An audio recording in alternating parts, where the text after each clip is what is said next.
Boa noite a todos.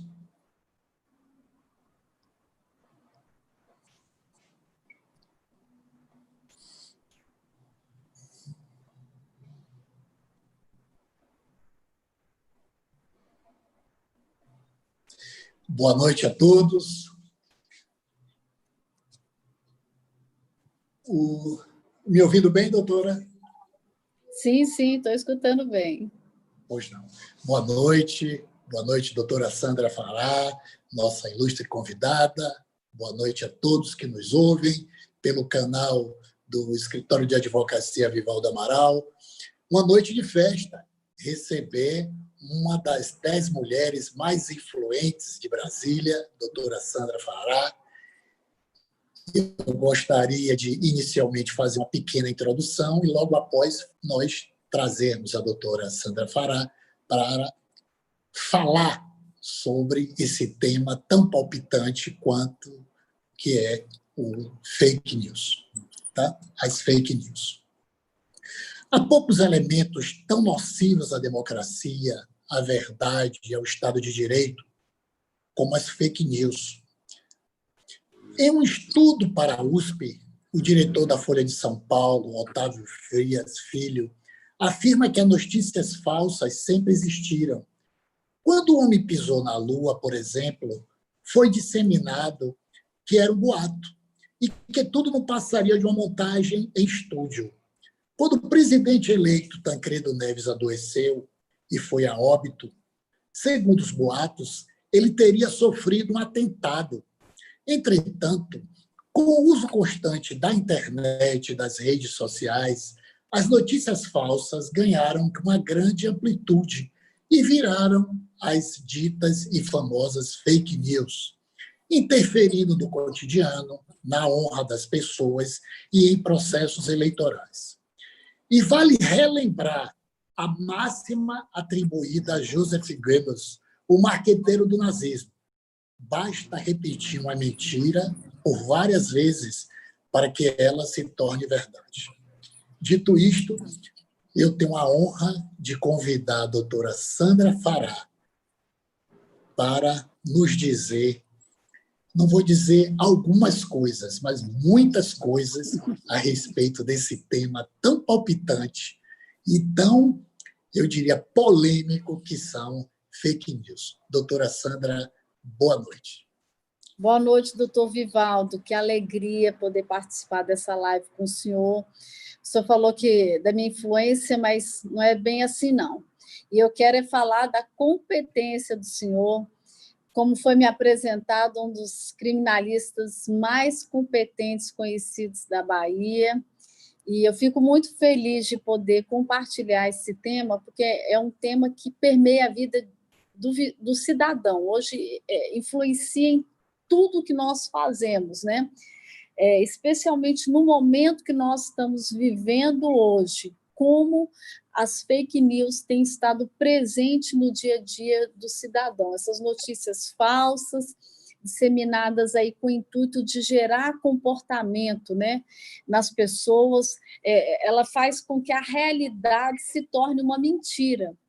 E como o senhor mencionou, esse marqueteiro nazista realmente é uma máxima que tem sido usada constantemente. Repita uma mentira o tempo todo para que ela se torne uma verdade. Então, assim, essas fake news, elas vêm com esse intuito de fazer com que as pessoas tenham determinado comportamento para influenciar decisões, provocar revoltas, e também tem sido utilizado como uma estratégia para atacar grupos políticos, ideológicos, né?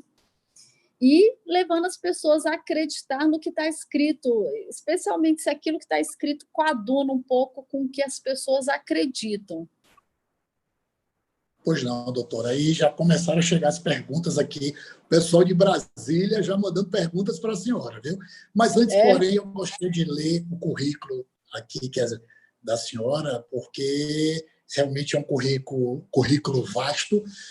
Eu tive que pensar determinadas informações, porque se fosse lê-lo, com certeza levaria todo o tempo da live.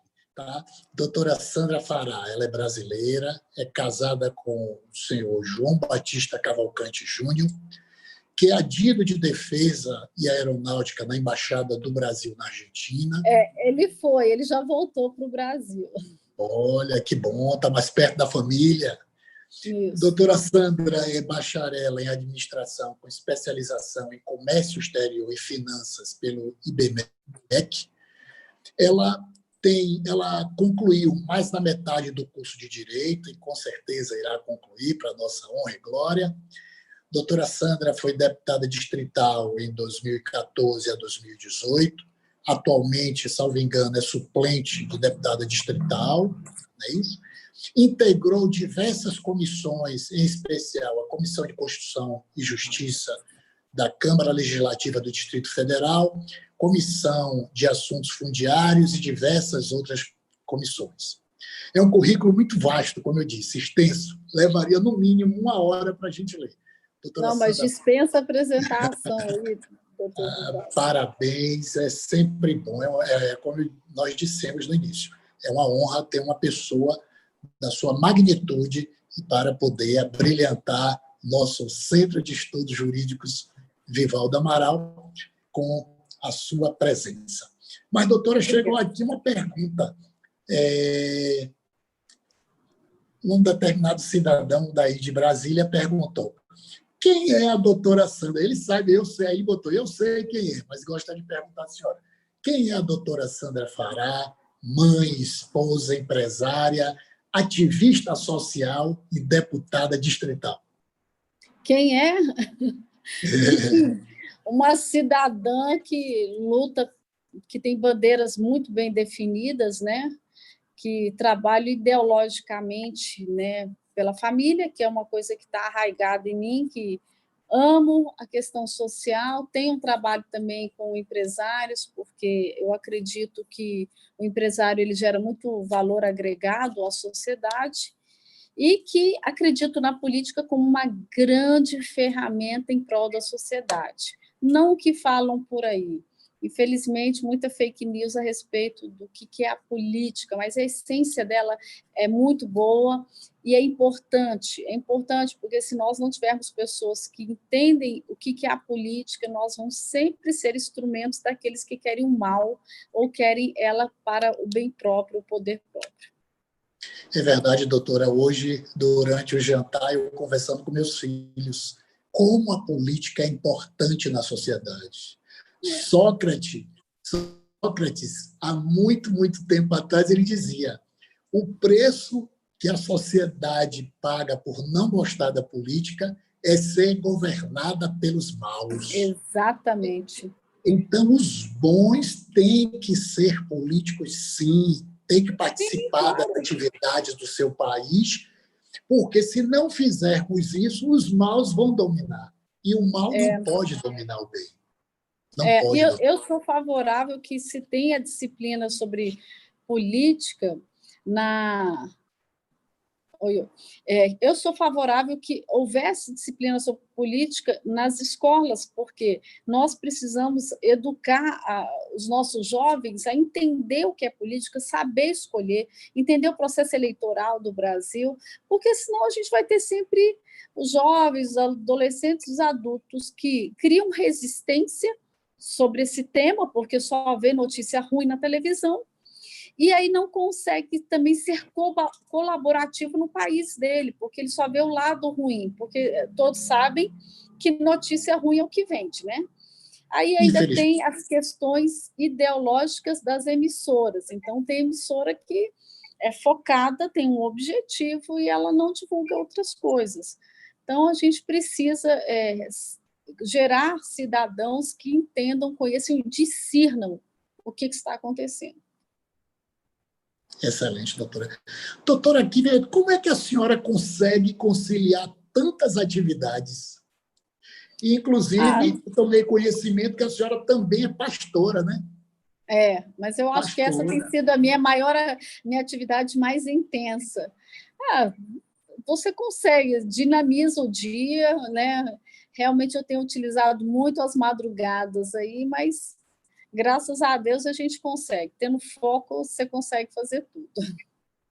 Eu Eu tenho vi as no, minhas ajudantes, eu tenho as pessoas que me ajudam, então tudo dá certo no final. eu li, lendo o seu currículo, eu vi que a senhora tem um trabalho focado nas famílias, né? Nas É. famílias do entorno de Brasília. Como é que funciona isso, doutora? Então, tanto na área assistencial, né, a gente tem um trabalho. Eu, nesse momento de pandemia, eu tenho ido pessoalmente fazer entrega de cesta básica, já que a gente não está conseguindo trabalhar em outras atividades por causa das aglomerações. Então, assim, eu tenho uma parceria com o Senac, a gente faz cursos profissionalizantes, capacitação, a gente orienta, faz as ações na rua com estrutura jurídica, uma série de estrutura para as famílias.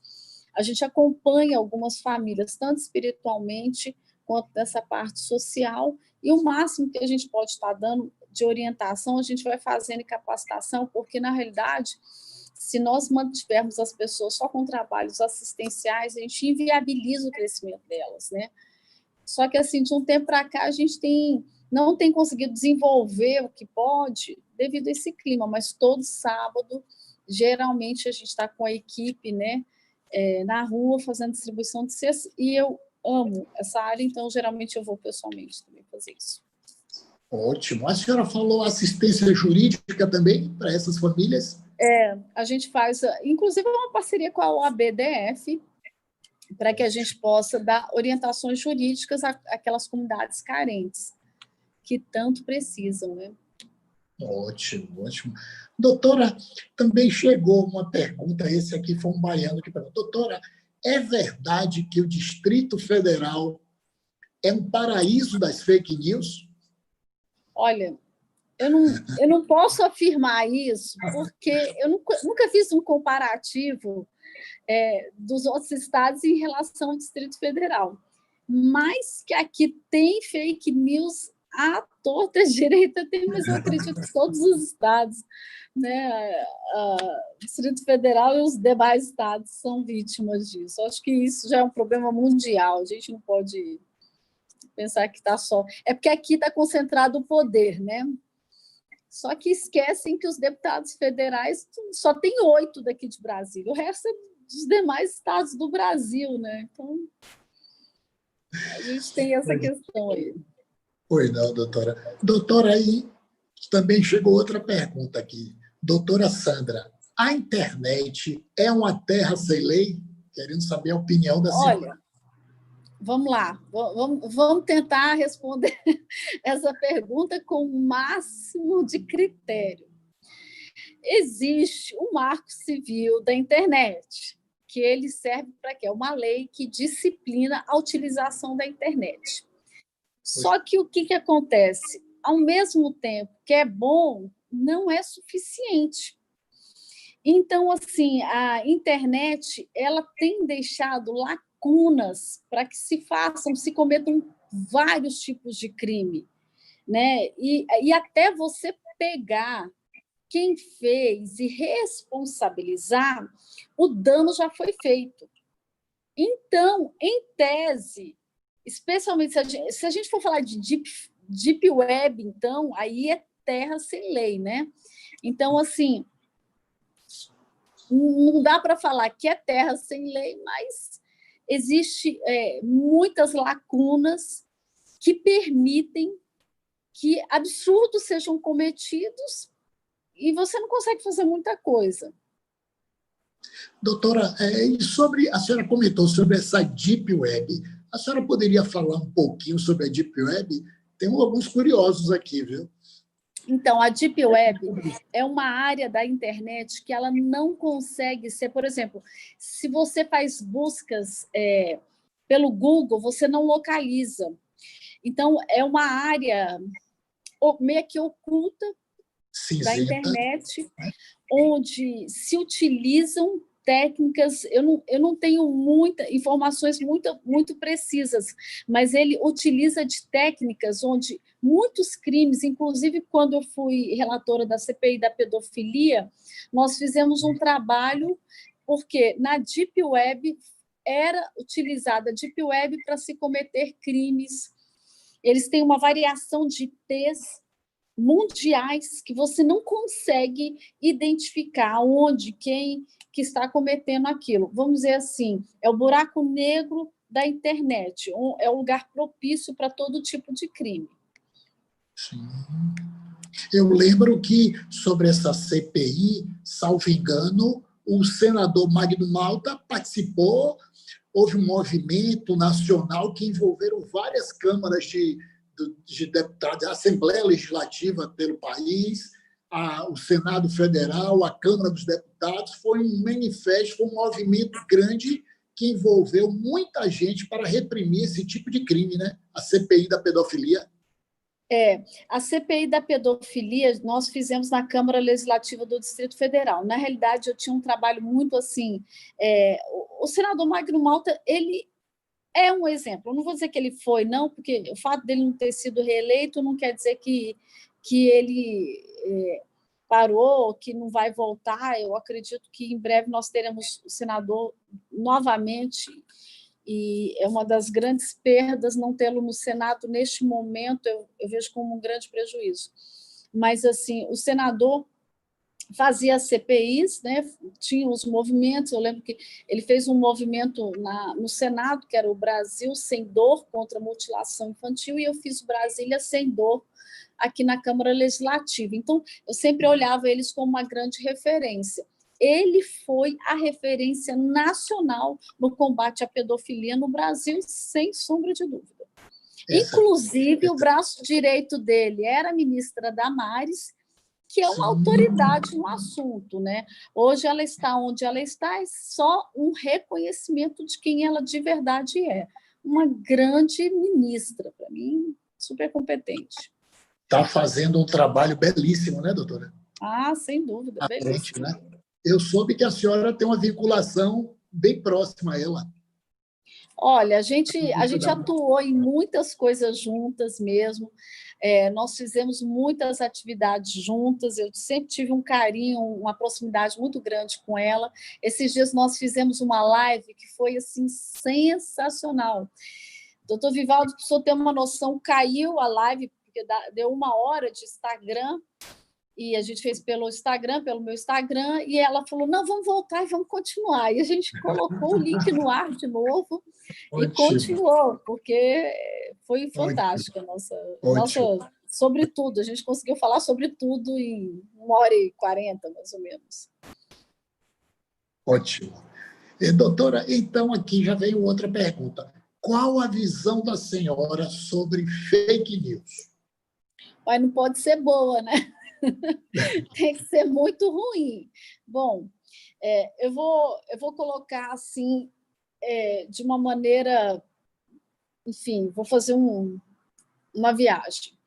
Fake news é uma disseminação de notícias erradas com intuito ruim, né? Não pode ser bom. Então, e eles focam muito na questão política e de saúde.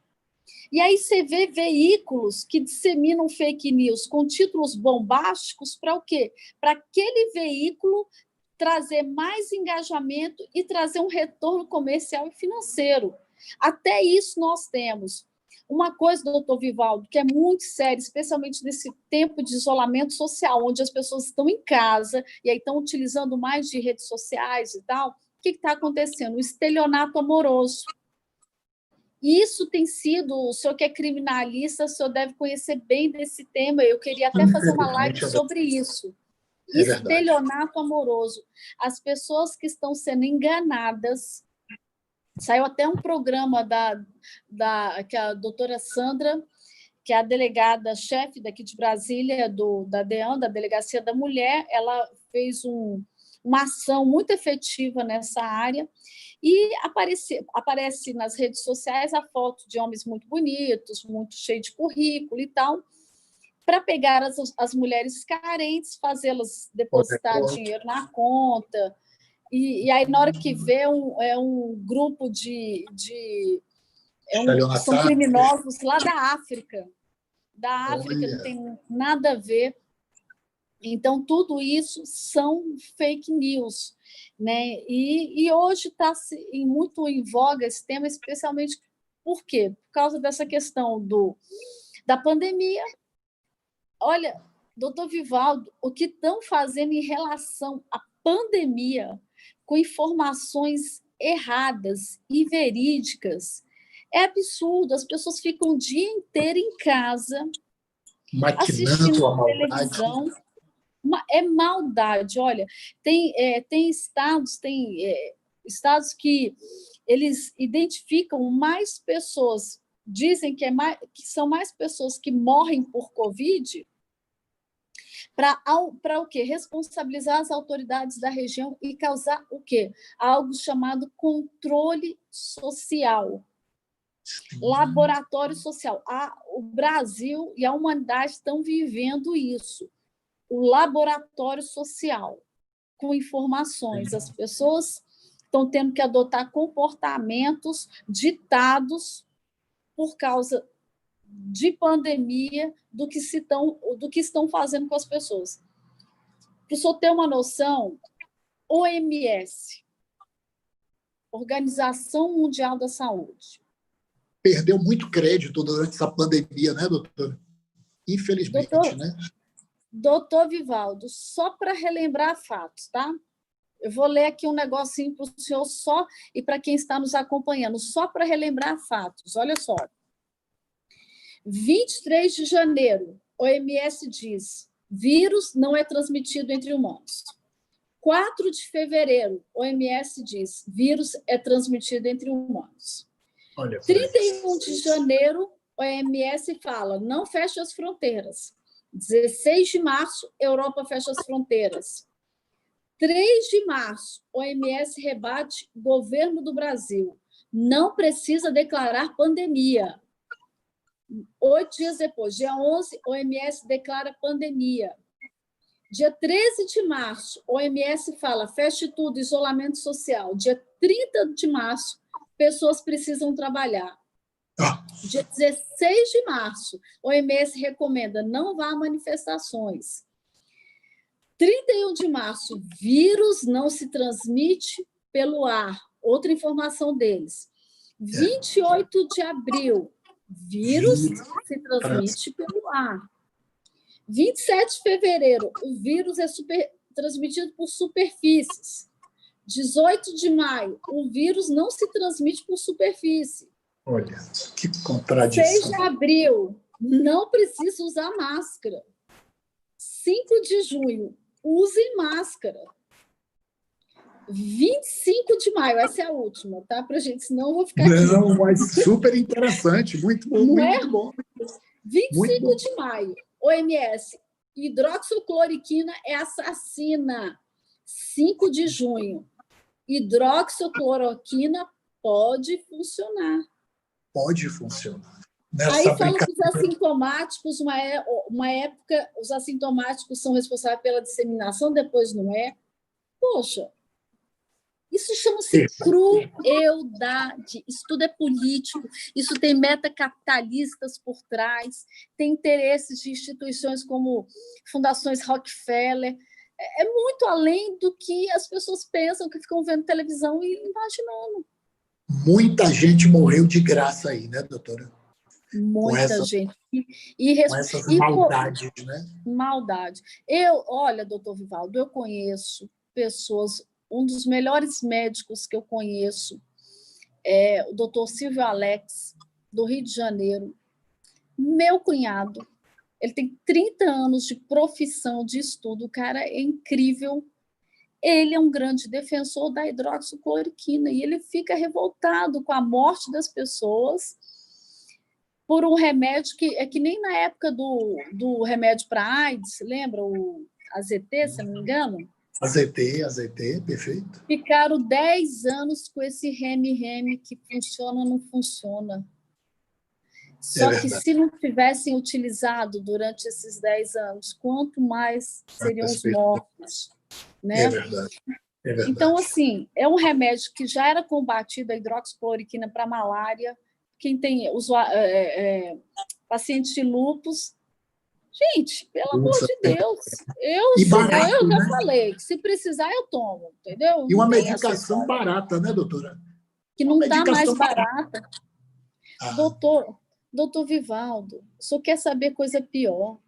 Evermectina, era uns R$ 8, remédio para Perfeito. piolho.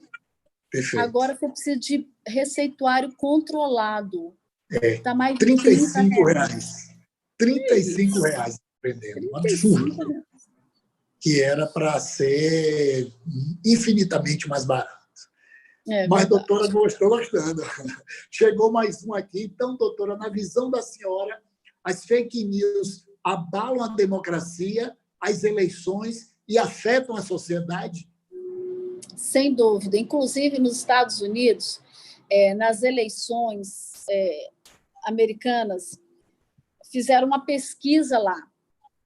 De cada 4 cidadãos, um havia lido fake news. Se a gente for fazer uma análise do que isso gera na cabeça das pessoas, especialmente porque quem posta fake news, ele usa de uma série de estratégias para envolver as pessoas e trazer uma credibilidade sobre aquilo. Então, eu entendo que a fake news ela é extremamente nociva sobre todos os aspectos. É uma desinformação. Imagina se você está dentro do carro indo para um local e você é informado que o endereço que você vai é para o lado oposto. Pode trazer muitos problemas, e é mais ou menos isso que acontece. Ele denigre as pessoas. Teve um caso, o senhor deve lembrar, acho que um reitor do Paraná que chegou a se suicidar, porque o nome dele foi envolvido em uma operação do qual ele era inocente.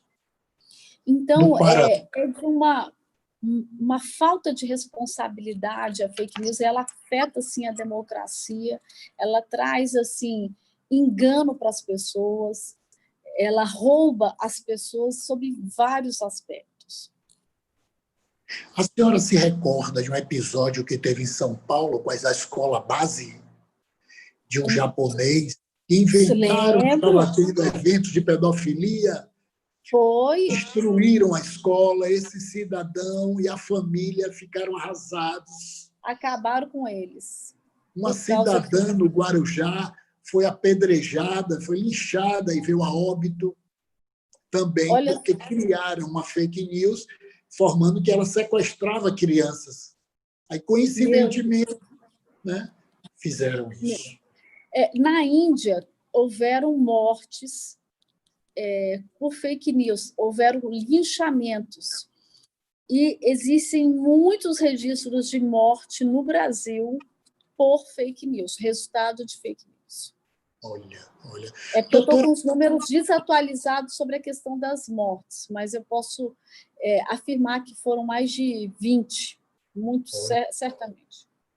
Nesse período, desses anos para cá, 4 ou 5 anos para cá? Pouco tempo para cá. Poxa.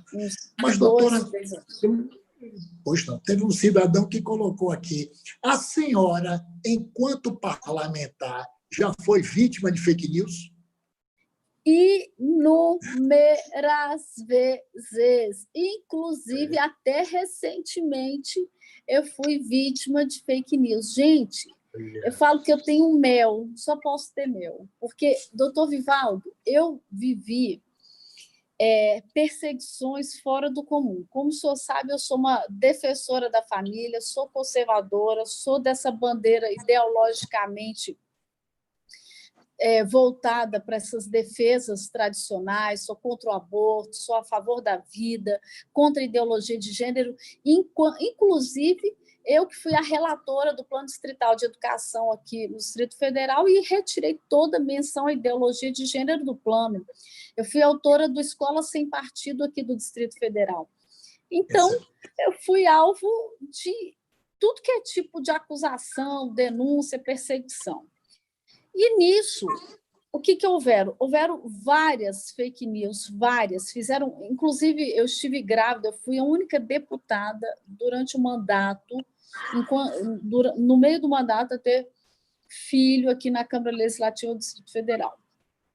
E diziam até que a minha barriga era de pano. que não era um bebê que tinha lá, porque eu queria trazer comoção para as pessoas, porque havia uma tentativa de eu ser caçada, e tentaram me caçar 2 vezes, porque a primeira vez um grupo LGBT, porque eu notifiquei um professor que estava dando aula para criança de pansexualidade, homofobia e relação poliamorosa. Pelo amor de Deus.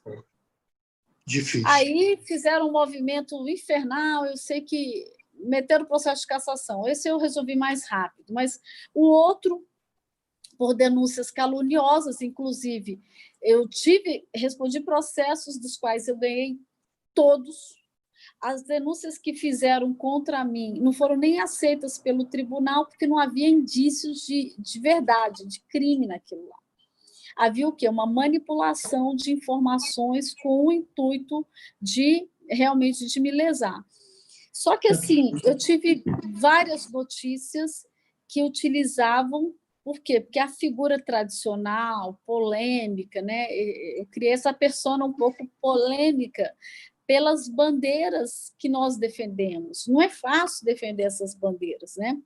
Se você família, for ver, principalmente, né? é muito difícil. A família tradicional não é fácil defender. Eu vejo a ministra Damares, ela é vítima de muitas fake news, ela é vítima de muitos ataques nesse aspecto, porque ela, uma maior proporção que a minha, porque ela está a nível federal, ela defende as mesmas coisas que eu defendia. Perfeitamente, doutora. Aqui vem outra pergunta. A senhora tem conhecimento também de alguém que já tenha sido fake news, fora do seu círculo familiar? Meu irmão, nosso líder religioso, entendeu? Que foi candidato a Senado, e foi uma explosão de votos. Ele teve mais votos que candidato a governador aqui em Brasília. É lógico que botaram uma fake news nele, e tudo a gente comprovou que a gente estava falando a verdade. Ele comprovou, mas diversos políticos, amigos meus empresários, gente, muita gente, mas muita. Mas o objetivo é esse, é tentar destruir, tentar tumultuar a vida das pessoas, né? Criar uma imagem que não é real. Deturpada daquela pessoa. Mentiroso. Principalmente quem procura buscar o caminho da verdade, da coisa certa, normalmente é vítima de fake news, né? É muito difícil. Olha, se eu só olhar os grandes defensores dessas bandeiras mais tradicionais, conservadoras, é o tempo todo tendo que rebater fake news e defender. É o tempo todo, é um jogo muito pesado isso. E na política deve acontecer muito isso, né, doutora? É muito comum e triste também. Doutora, aqui chega outra pergunta. A senhora poderia falar sobre o marco legal da internet?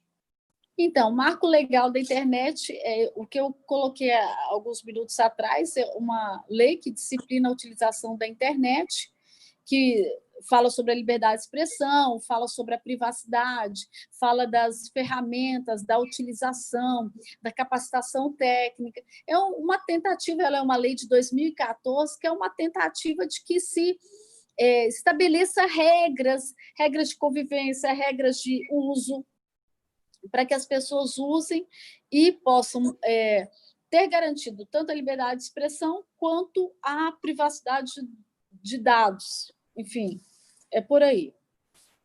Mas que eu acho que deixa muito vago, né? Deixa tudo muito vago. A gente costuma dizer que o marco legal da internet é a Constituição Federal da Internet, né? Ali tem os deveres dos provedores, ali é que observa que, quando vier a ordem judicial, eles têm que cumprir, sob pena de ficarem fora do ar e pagarem multa, né? Tem uma série de situações. E eles estão querendo mexer nisso também, né? Mais adiante, isso com a PL, a gente vai falar sobre isso. Vamos falar sobre isso, vamos lá. Sim, então tem aqui, qual a expectativa da senhora aí em relação ao PL que foi aprovado no Senado e encaminhado para a Câmara, que criminaliza as fake news? Aí a senhora Olha, fique à vontade para falar.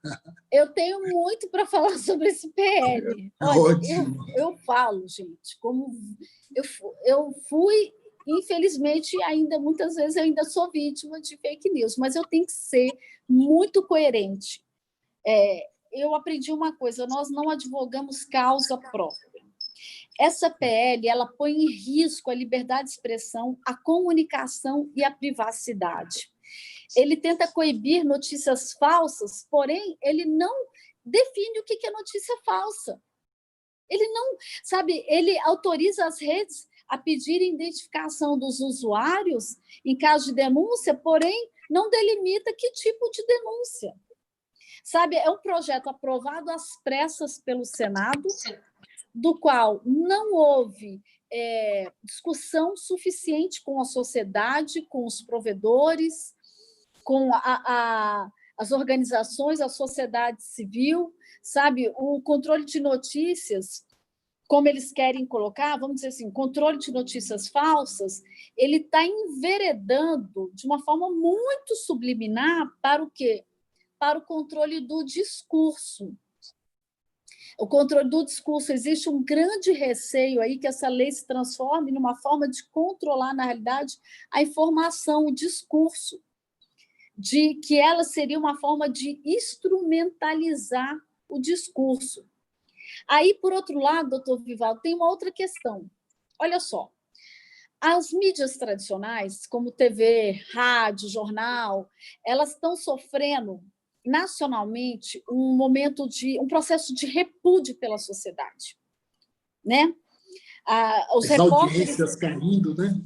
Muito. nossa, tem alguns repórteres, né, de algumas emissoras muito conhecidos que, se ele aparecer com um microfone, com o nome da emissora, é xingado, é agredido, não é? Eu acredito, então, eu acredito e vejo isso também.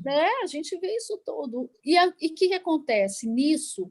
A internet ela tem protagonizado essa relação de divulgação de notícia. Diante dessa censura veemente de colocar em risco não só a liberdade, na realidade, esse PL ele não está colocando em risco só a liberdade de expressão, mas é o direito de informação. Por quê? Porque o que a gente está vendo? Que muitas dessas emissoras, elas estão o quê?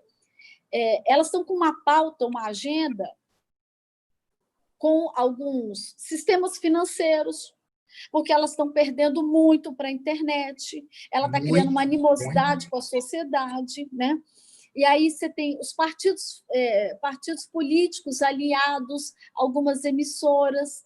Então, assim, a imprensa tradicional tem sofrido esse repúdio, só que uma PL que deixa tudo muito... criminaliza tudo, estabelece amarras, né, muito, muito claras, porque... E eu vou falar mais detalhes para vocês vão entender como ele é melindroso, esse PL. Ele bota em risco o quê? A gente saber de informações de fato. Porque a gente sabe que tem emissoras grandes que não dá a pauta dela é bater no presidente, independente de quem fosse o presidente. E a gente precisa de notícia. Então, como que você vai continuar assistindo? E aí esse PL ele não visa só o controle, mas também não só o controle de falar se a informação é falsa, a distribuição. Por exemplo, sistemas de mensagem, né? Tipo o WhatsApp. O que acontece? Eles estão criando o quê?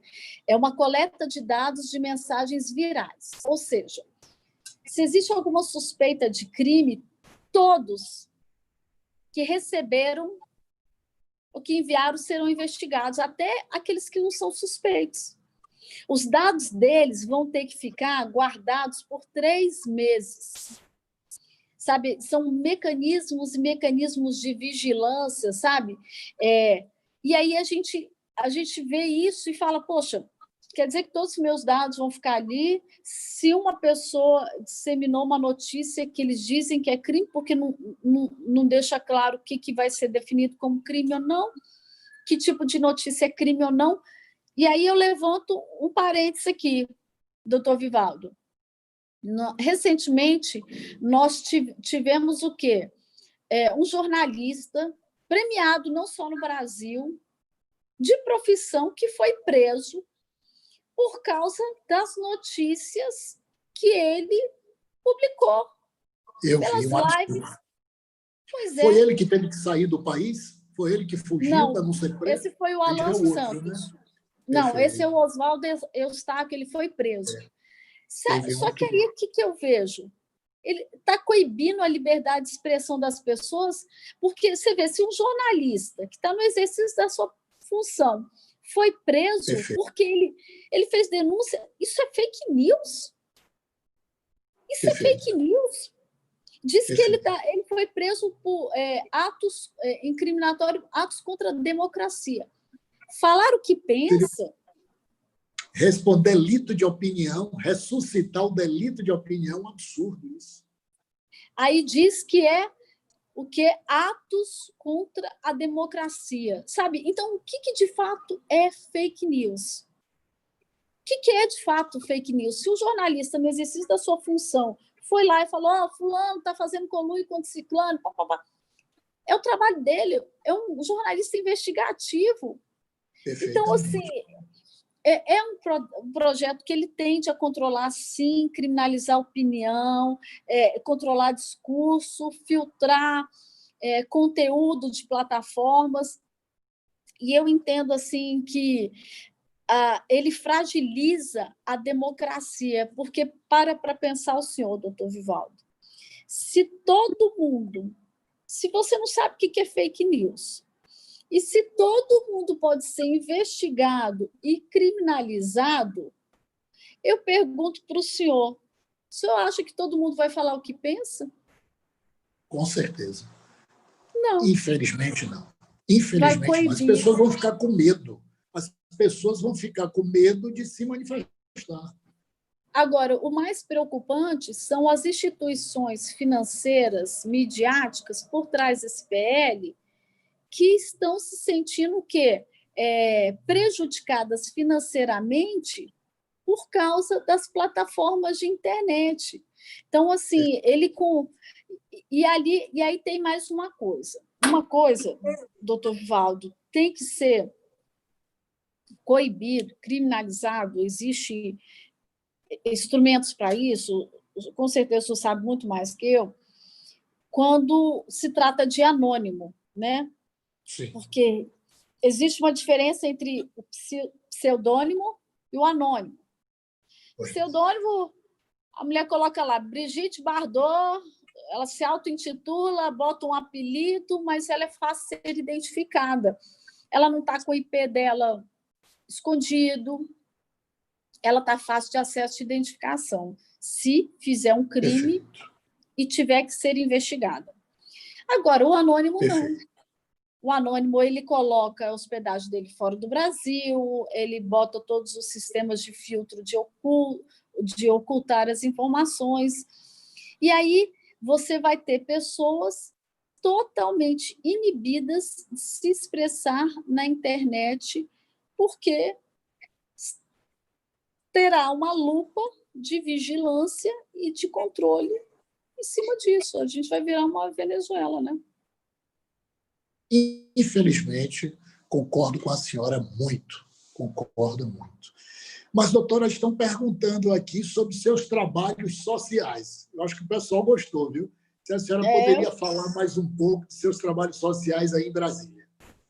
Então, meus trabalhos sociais hoje estão assim, um pouco limitados, né? A gente está mais nessa questão assistencialista, mas a gente tem um trabalho aí voltado na ajuda de famílias. Então, assim, eu tenho sempre parceiros, a gente trabalha muito com parcerias, voluntários, profissionais liberais que se voluntariam a ajudar famílias. Então, psicólogos que podem aconselhar alguém, como eu falei, advogados que se dispõem a orientar uma família, um filho preso, uma situação complicada ou outra. A gente fez uma parceria muito bacana com o SENAC na área de disponibilização de cursos profissionalizantes para poder dar uma profissão para as pessoas, para que elas possam caminhar sozinhas. Então, está por aí a nossa área social. Ótimo. Naquela política de ensinar a pescar e não dar o peixe, né? Isso Não meu dar pai o me peixe, falava muito. que termina dando peixe, aquele cidadão se acostuma e não vai querer voltar para a atividade formal ou até desenvolver uma habilidade para se melhorar. Vai querer sempre... Hoje é muito importante, e eu tenho aconselhado muito as pessoas que eu tenho conversado, que desenvolvam atividades por plataformas de venda digitais, né? Excelente. Que são os marketplaces, que são o caminho mais seguro hoje, porque esse isolamento social ele é sazonal, ele pode vir de novo. Existem algumas conversas que eu não vou ficar falando porque pode assustar, né? Que podem vir outros vírus, então... Perfeito. Enfim. E pelo que a senhora está achando, esse isolamento social, essa vacina vai chegar logo, vai demorar mais um pouquinho? Qual a percepção da senhora dessa situação? Eu não sei, mas eu tenho muita dúvida. Dizem que já está em teste aqui no Brasil, né? E que aqui em Brasília vai começar uns testes, mas o que acontece? Eu não me sinto à vontade em utilizar a vacina. Eu mesma acho que está muito recente, existem muitas polêmicas sobre as vacinas. A da China, então, nem pensar. Tem uma inglesa, a de Oxford, né? Também, olha, que já começaram a testar. Doutor Vivaldo, eu aprendi uma coisa. Eu escutei e eu acreditei, tá? E eu acredito, e eu acho que eu vou morrer com essa história, que é o seguinte, que ninguém morre de véspera, só peru que morre de véspera de Natal. Então, eu não sou muito boa de ficar doente, não gosto muito, não. Mas eu não acredito nessas vacinas e eu não vou ser laboratório de grupos financeiros mundiais. Não.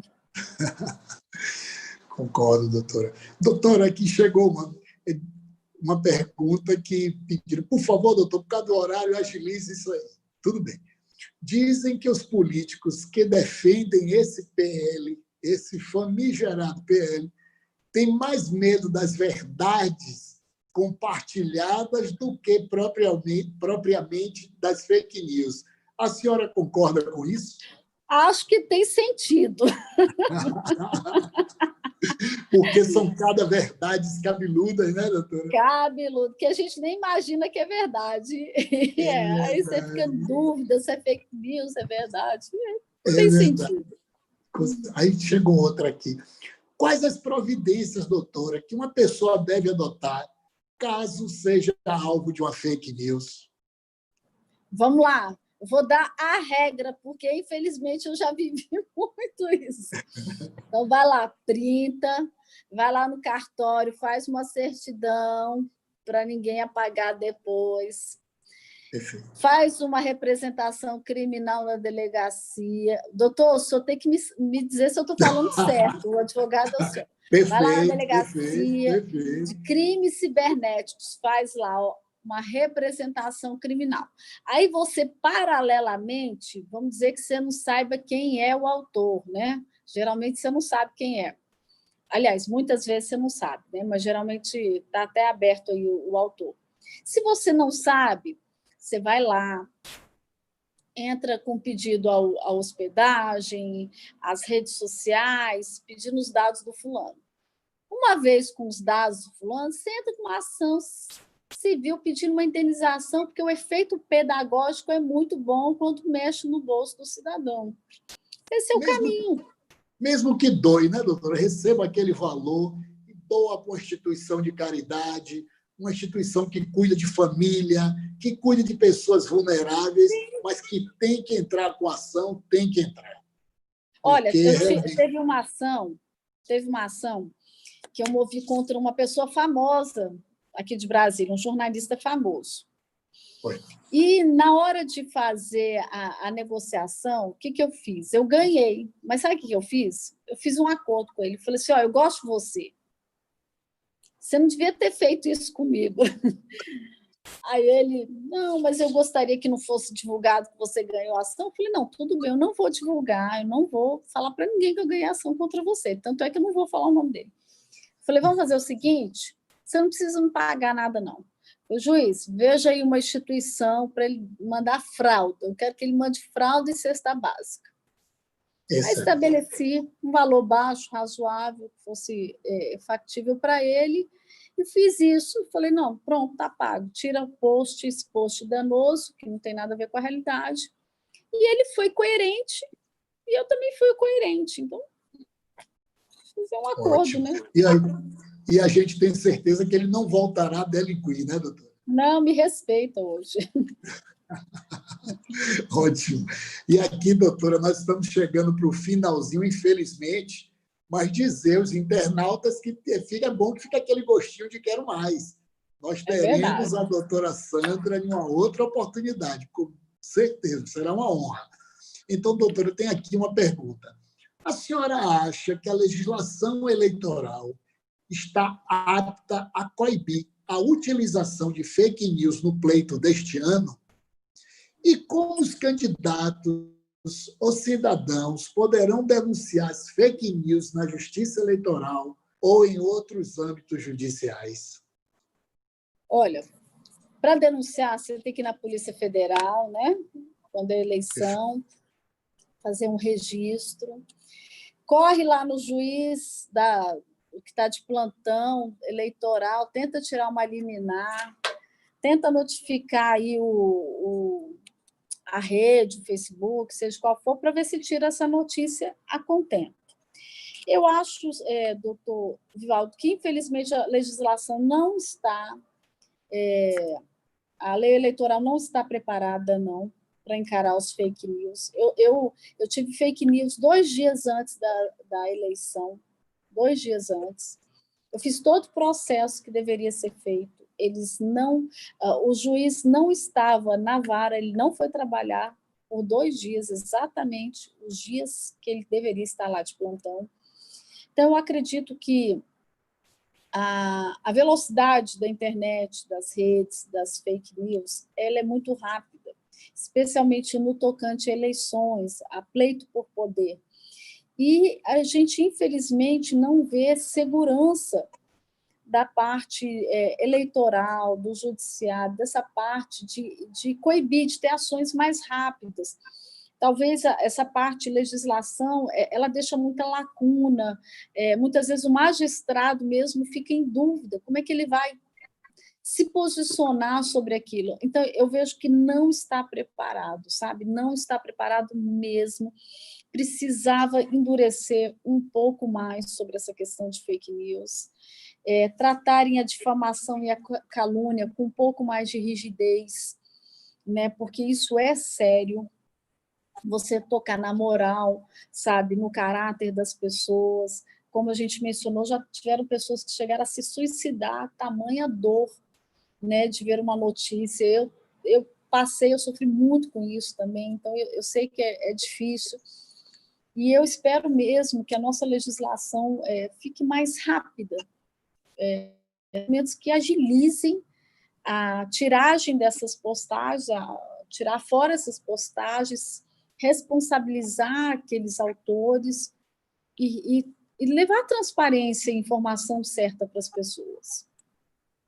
Doutora, para finalizar, eu peço que a senhora responda essa pergunta. O internauta está aflito e por conta do horário, que sabe que nós vamos encerrar pontualmente às 21 horas, eu peço que a senhora responda e faça as considerações finais, tá bom? Pergunta, doutora Sandra, por que a senhora não cria uma entidade dessa aqui na Bahia para ajudar as pessoas carentes? Chegou essa pergunta aqui do internauta. Gostamos muito da senhora aqui. Nossa família está assistindo a live e gostamos muito do trabalho, da fala. Estou muito feliz com a presença da senhora. Olha, eu quero agradecer muito essa pergunta, essa sugestão. Meu coração está super aberto. Se eu tiver os parceiros certos para a gente montar essa estrutura na Bahia, no Brasil, eu tenho no meu coração um trabalho muito grande social, não só a nível Distrito Federal, mas a nível Brasil. E se Deus me possibilitar com isso, com parceiros e estrutura, eu vou fazer com a maior paixão, viu? Porque isso é uma paixão na minha vida. E eu quero aproveitar, doutor Vivaldo, Pastor Pastor Charleston é um querido, é um amigo, tem um coração nos órfãos e nas viúvas. Ele tem um carinho muito grande com relação à senhora, seu esposo, a ministra Damares, o presidente Bolsonaro. Ele tem um carinho muito grande por todos. Ele é maravilhoso. Um beijo, pastor Charleston. Eu não estou vendo quem está acompanhando, porque eu estou pelo Zoom, então não consigo ver isso aí. Mas, enfim, verdade, eu também não. Eu quero agradecer, doutor Vivaldo, assim, esse momento, essa oportunidade sublime que foi fazer essa live com o senhor, as perguntas dos internautas, dizer que é um prazer, assim, a gente tem muito tema para tratar ainda, eu acho que a gente podia falar um pouco até sobre estelionato amoroso, a gente podia falar um pouco sobre pandemia, enfim, tem assunto aberto para a gente falar. Vamos marcar. Foi fantástico ter esse momento. Quero agradecer a todos que acompanharam.